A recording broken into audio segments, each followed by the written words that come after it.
Paolo Avellino hindi pa handang pakasalan si Kim Chu. Ibinahagi ni OG Diaz na ayon sa isang pinagkakatiwalaang source, may romantikong relasyon na umano sina Kim Chu at Paolo Avellino. Ayon pa kay OG, may mga pagkakataon ding si Kim mismo ang dumadalaw kay Paolo, na nagpapakita ng kanilang malapit na ugnayan. Bagamat hindi pa opisyal na kinumpirma ni na Kim at Paolo ang kanilang relasyon. Makikita umano ito sa kanilang mga galaw at kilos, na nagbibigay ng hudyat sa mga tao tungkol sa kanilang espesyal na samahan. Ipinapakita ng kanilang mga aksyon na hindi nila tinatago ang kanilang closeness, at bagamat hindi sila nagsasalita ng direkta tungkol dito. Ang kanilang mga gestures at interactions ay nagsasabi na mayroong higit pa sa pagkakaibigan ang namamagitan sa kanila. Sabi rin ng aking source parang wala pa sa isip ni Paolo yung kasal. Basta at the end of the day makikita mo sa mga ngiti ni Kim Chu ang labis na kaligayahan. Iyon ang importante. Tungkol naman sa posibleng pagpapakasal ni Paolo, sinabi ni OG na batay sa kanyang source, mukhang hindi pa ito handa na magdesisyon ukol sa pag-aasawa.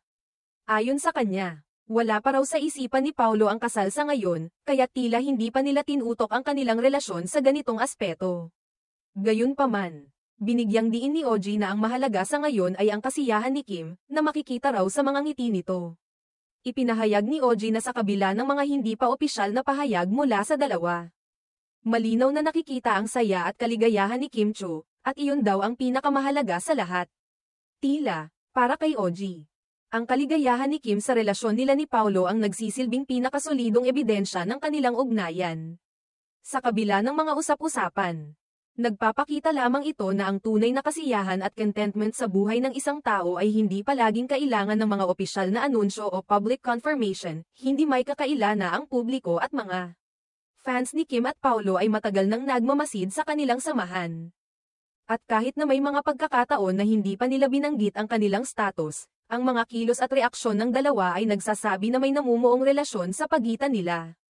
Sa kabila ng hindi nila pagkumpronta ng direkta sa mga tanong tungkol sa kanilang relasyon, tila nagsasalita na ang kanilang mga mata at galak sa bawat isa, na nagsisilbing pinakamahalagang mensahe sa kanilang mga tagahanga.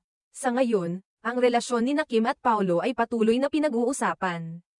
At habang hindi pa nila binubuksan ang lahat ng aspeto nito sa publiko, ang kanilang kaligayahan at pagkakasunduan ay patuloy na pinahahalagahan ng kanilang mga taga-suporta.